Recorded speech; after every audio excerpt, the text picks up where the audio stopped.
Hello, good morning, नमस्ते दोस्तों, कैसे हैं आप सभी। तो आज की जो ब्रिज कोर्स की क्लास होगी, इस शिक्षक ब्रिज कोर्स की क्लास में हम कोर्स 1 का यूनिट 4 में इंक्लूसिव क्लासरूम, ये है यूनिट 3 समावेशी कक्षा।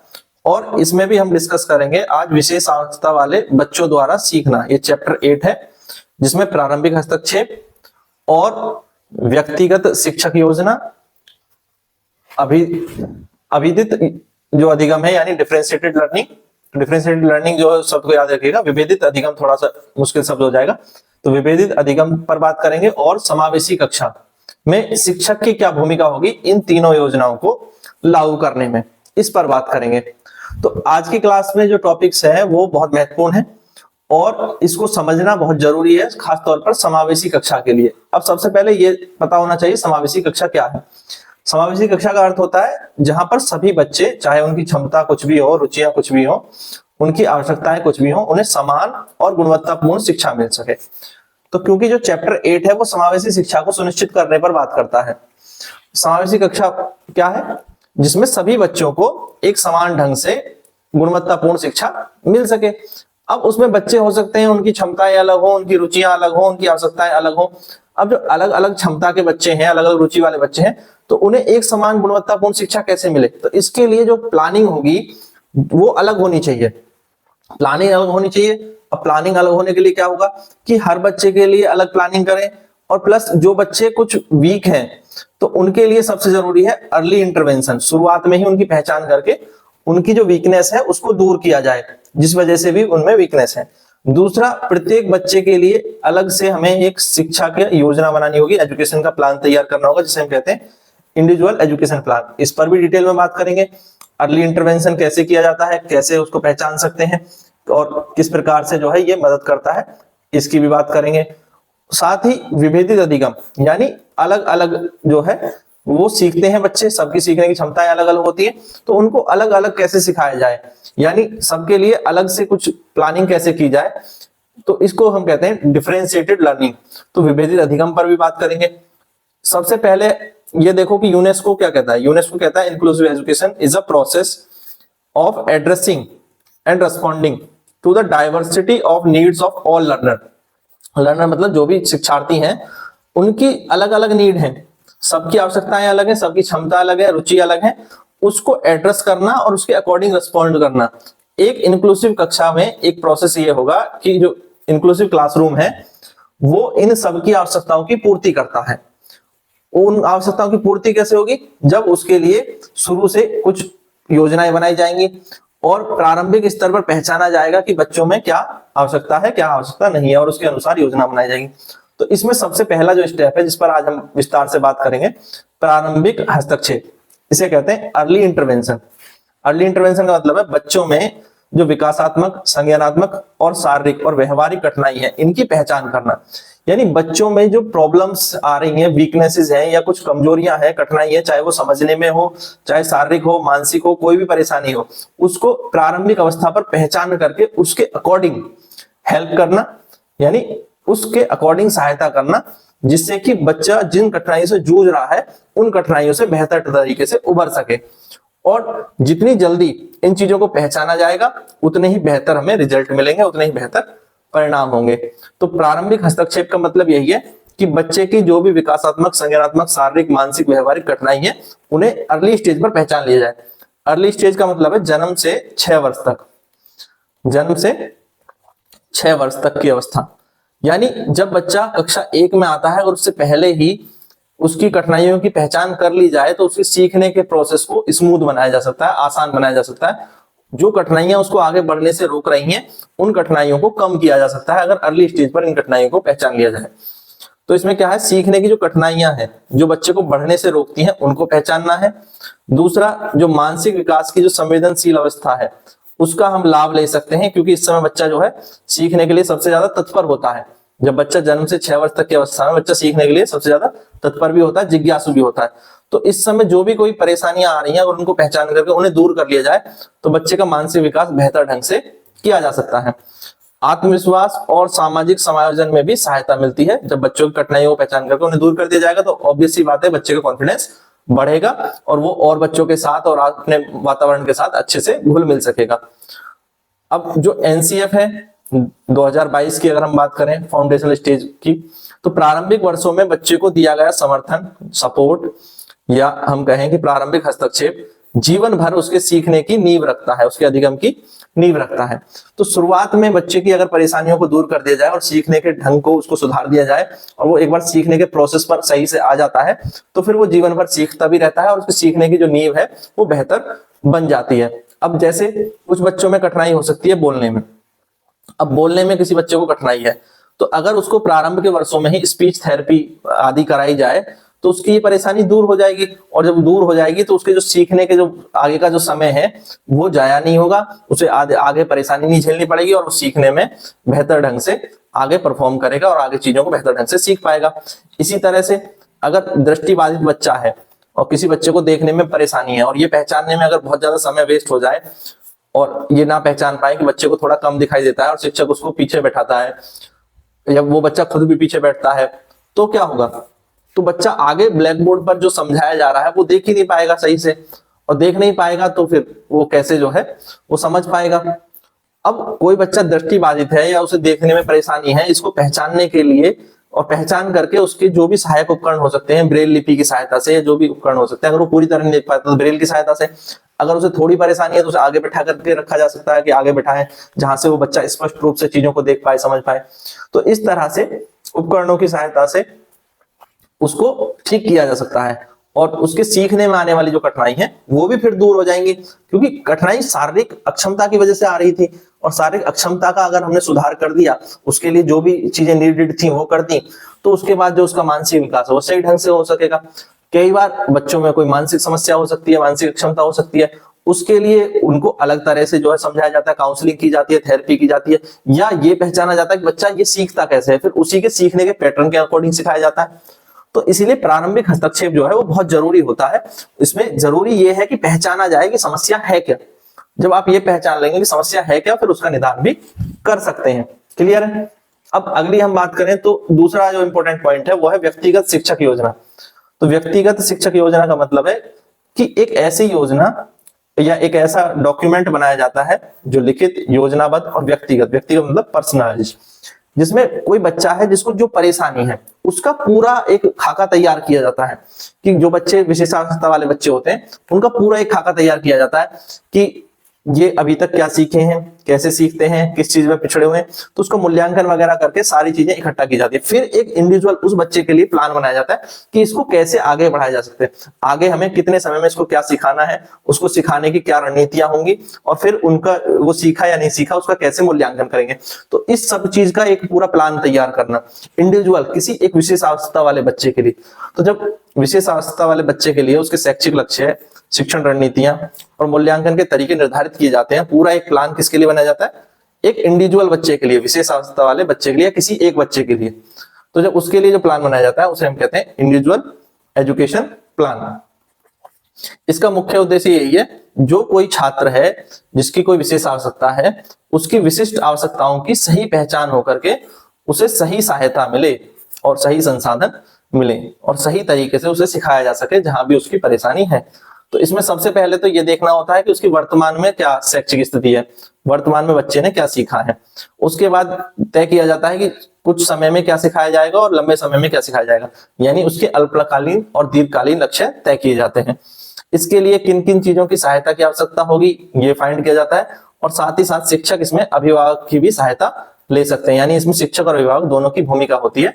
ऐसे बच्चों के लिए इंडिविजुअल प्लान बनाते समय शिक्षक अभिभावक की भी सहायता लेता है, ताकि बच्चे की जो विशिष्ट आवश्यकताएं हैं उनकी पूर्ति विद्यालय के साथ साथ घर पर भी की जा सके। तो बहुत इंपॉर्टेंट बात यह हो जाती है। तो आईईपी जो है ये इंश्योर करता है कि शिक्षा जो है वो बच्चे के हिसाब से हो, ना कि सिस्टम के हिसाब से।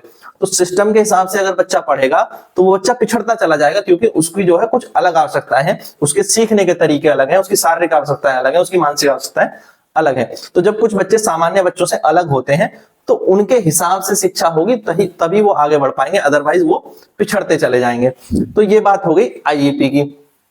अब आईईपी में सबसे इंपॉर्टेंट क्या पॉइंट्स है, पहली बात तो ये पहचानना कि वो बच्चा अभी है कहाँ, वर्तमान प्रदर्शन। उसके क्या भी पढ़ाई में, व्यवहार में या सामाजिक कौशल में वो कहाँ पर खड़ा है, सबसे पहले ये पहचानना होता है। उसके बाद देखा जाता है कि हम इसके लिए वार्षिक लक्ष्य या मासिक लक्ष्य क्या तय करेंगे, यानी छात्र से क्या हासिल करने की उम्मीद की जाएगी। ऐसे लक्ष्य होने चाहिए जिन्हें मापा जा सके, तो ये तय किया जाता है। उसके बाद फिर क्या विशेष सहायता होगी या विशेष शिक्षा सेवाएं क्या होंगी, कौन सी कुछ इंडिविजुअल ऐसी सेवाएं होंगी जो उस बच्चे के लिए आवश्यक है। क्या वो बच्चा बोलने में परेशानी वाला है तो स्पीच थेरेपी होगी, क्या उसको कोई शारीरिक परेशानी है तो उसकी फिजिकल थेरेपी होगी, या और कोई परेशानी है जिसके लिए कोई स्पेशल सेशन की जरूरत है या कोई स्पेशल इक्विपमेंट की जरूरत है तो वो दिया जाएगा। यानी बच्चे की विशेष आवश्यकता को पूर्ति करने वाली सेवाएं देनी होंगी, तभी वो बच्चा आगे बढ़ पाएगा। दूसरा, इसमें अनुकूलन और संशोधन, ये जो चौथा स्टेप है बहुत इंपॉर्टेंट है। कुछ बच्चों को जैसे परीक्षा के लिए अतिरिक्त समय दिया जाए, जो बच्चे जो है वो धीरे काम करते हैं या जिनका जो तरीका है वो कुछ अलग है, डिफरेंट है, या उन्हें अलग बैठा करके मूल्यांकन किया जाए शांत कमरे में। कुछ बच्चों को शोर में जो है वो परीक्षा देने में कठिनाई हो सकती है, या जिन बच्चों को देखने में परेशानी है उन्हें बड़े अक्षरों वाली किताबें दी जाए। तो इस तरह के जो उपाय हैं वो किए जा सकते हैं जिससे कि वो बच्चे भी उस कक्षा में समायोजित हो सके जो कक्षा सामान्य बच्चों के लिए थी। तो सामान्य बच्चों की कक्षा में विशिष्ट बच्चों को समायोजित करने के लिए कुछ कदम उठाने पड़ते हैं, उन कदमों को ही हम कहते हैं अनुकूलन और संशोधन, ताकि वो बच्चे सामान्य कक्षा में समान और गुणवत्तापूर्ण शिक्षा हासिल कर सकें, और तभी हमारी कक्षा क्या होगी, समावेशी होगी। और साथ ही साथ हमें यह भी तय करना होगा कि इन बच्चों का जो मूल्यांकन है वो कैसे किया जाएगा, इनकी प्रगति को कैसे नापा जाएगा और कब नापा जाएगा, क्योंकि ये सामान्य बच्चों की तरह नहीं कर सकते कि उनको सामान्य बच्चों की तरह उनका मूल्यांकन किया जाए और उसी समय कर लिया जाए जो सामान्य बच्चों का मूल्यांकन किया जाए। हो सकता है उनको अतिरिक्त समय देने की आवश्यकता पड़े तो अतिरिक्त समय दे करके बाद में उनका मूल्यांकन किया जाए, और किन विधियों से किया जाए ये भी अलग से तय किया जा सकता है। तो व्यक्तिगत शिक्षक योजना बिल्कुल जो है एक पर्सनलाइज प्लान की तरह है, एक बच्चे को सारी आवश्यकताओं को ध्यान रखते हो उसके लिए पर्सनल क्या होगा वो किया जाता है। क्लियर है?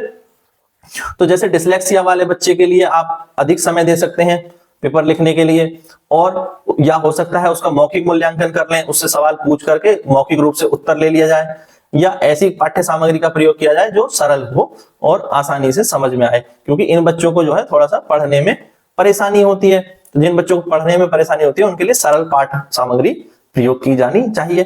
तो इससे क्या होगा, जो हमारी शिक्षा है वो बाल केंद्रित हो जाएगी, एक बच्चे पर केंद्रित हो जाएगी, और यहाँ केंद्र में है बच्चा। तो बच्चे की आवश्यकताओं को ध्यान में रखते हुए, उसकी रुचि और उसकी आवश्यकताओं को ध्यान में रखते हुए शिक्षा होगी, तभी तो वो बच्चा आगे बढ़ पाएगा, ढंग से सीख पाएगा, और उस बच्चे को सीखने में समान अवसर मिल पाएगा। समान अवसर का ये मतलब नहीं सभी के लिए समान। अब सभी के लिए अगर समान होता तो जो पिछड़ा है उसको समान करने के लिए तो उनमें कुछ एक्स्ट्रा एफर्ट करने होंगे ना। तो ऐसे बच्चे जो पिछड़े बच्चे हैं उनको समान स्तर पर लाने के लिए कुछ एक्स्ट्रा एफर्ट्स करने होंगे। उसी एफर्ट का एक नाम यहाँ पर हम देख रहे हैं व्यक्तिगत शिक्षक योजना, और उन बच्चों की प्रगति का सतत आकलन अलग से किया जाए।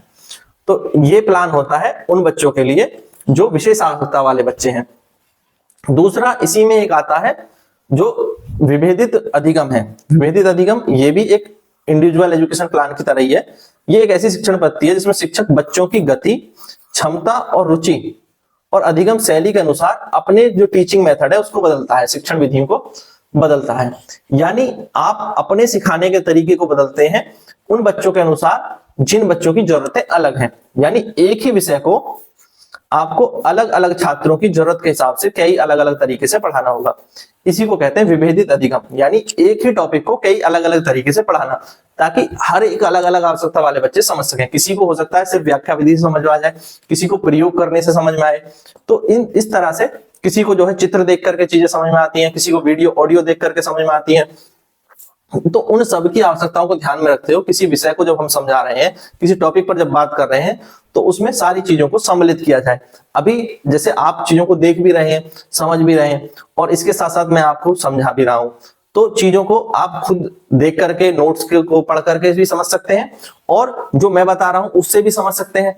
और ऐसा भी हो सकता है कि हम कुछ उदाहरण दें, उदाहरण के द्वारा या प्रयोगों के द्वारा समझाएं चीजों को, तो चीजों को अलग अलग तरीके से समझाया जाए। तो जब चीजों को कई अलग अलग ढंग से किया जाता है तो उसी को कहते हैं विभेदित अधिगम, यानी डिफरेंशिएटेड लर्निंग। इससे क्या होता है कि क्लास में जो बहुत सारे बच्चे जो अलग अलग क्षमताएं रखते हैं उन सबकी जो प्रॉब्लम्स है उनको कैटर किया जा सकता है। तो विभिन्नता जो है शिक्षार्थियों की जरूरत के लिए एक ही शिक्षक की सक्रिय प्रतिक्रिया।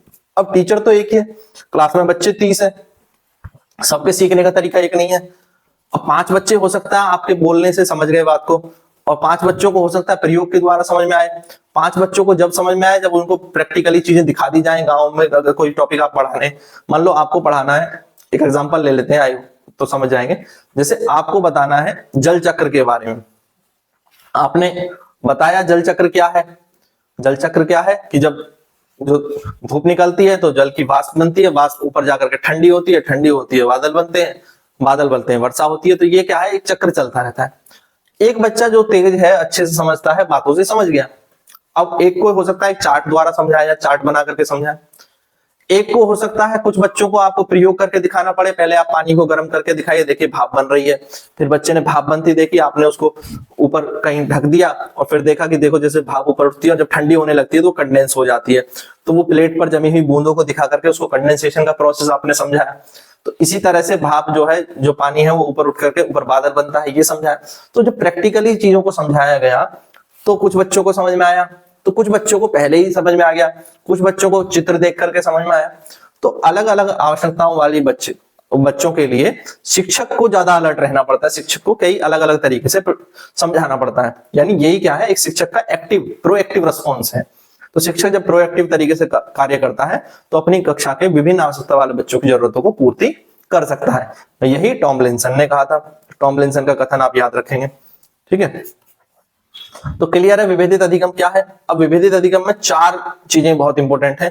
4 चीजें, इसमें सबसे पहले ये तय किया जाता है कि क्या सिखाया जाएगा। तो सबसे पहले आपका टॉपिक क्या होगा, यानी आप बच्चों को क्या सिखाना चाहते हैं। जैसे अभी मैंने बताया कि मान लो हम जल चक्र पढ़ाना चाहते हैं, तो हमने टॉपिक ले लिया जल चक्र। तो शिक्षक जानकारी देने के लिए अब इसके लिए अलग अलग साधनों का प्रयोग करेंगे, कि किताबों का प्रयोग करें, वीडियो का प्रयोग करें, चित्र चार्ट का प्रयोग करें, पॉडकास्ट का प्रयोग करें, कुछ भी कर सकते हैं। तो पहले हमने विषय और उसके लिए संसाधनों को इकट्ठा कर लिया।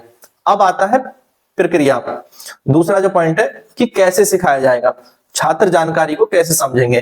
तो इसके लिए भी कुछ छात्रों को आप प्रयोग करके बेहतर सिखा सकते हैं, कुछ को उदाहरण देके, कुछ को सिर्फ पढ़ करके सिखा सकते हैं।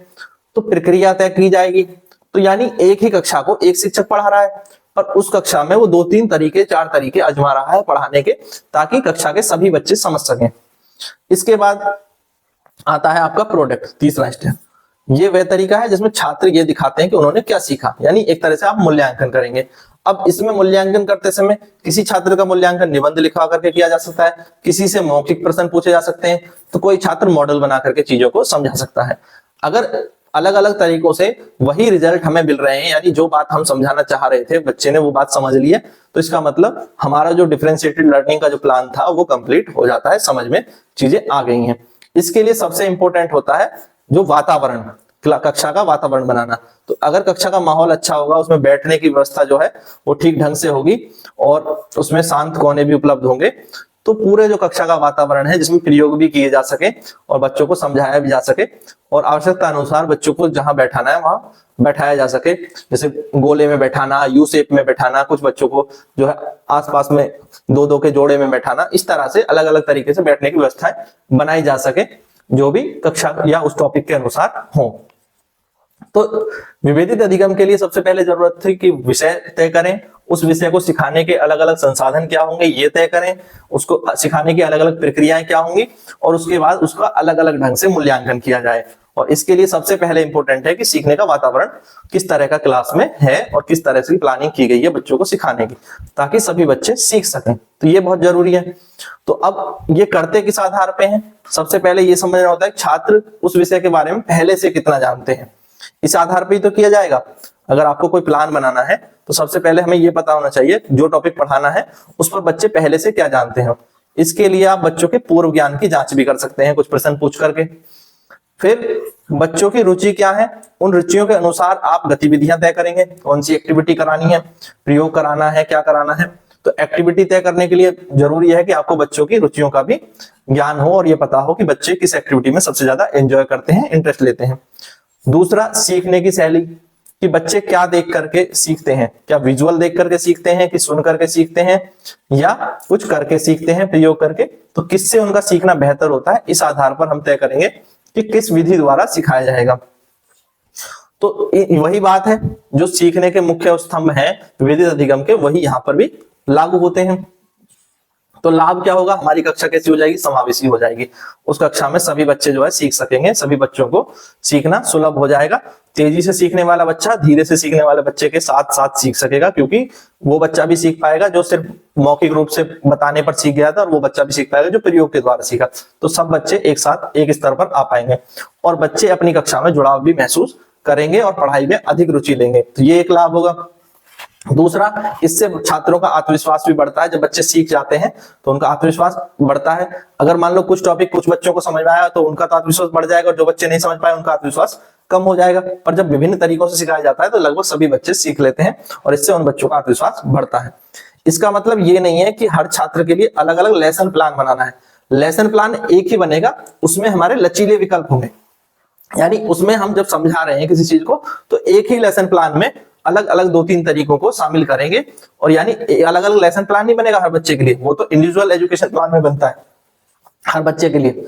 यहां पर अलग अलग लेसन प्लान नहीं बनेगा। क्लियर है? तो आज की जो बातचीत थी ये आपको समझ में आई होगी। आई होप अब जो टॉपिक ये 3 थे, इन टॉपिक के बारे में आप अपने एग्जाम में लिख पाएंगे। और अगर ये वीडियो आपको पसंद आए तो वीडियो को लाइक करें, शेयर करें और अपने सभी दोस्तों तक ये वीडियो जरूर शेयर किया करें ताकि वो भी इन वीडियोस का लाभ ले सकें। और चैनल पर नए आए तो चैनल को सब्सक्राइब कर लें। Thank you.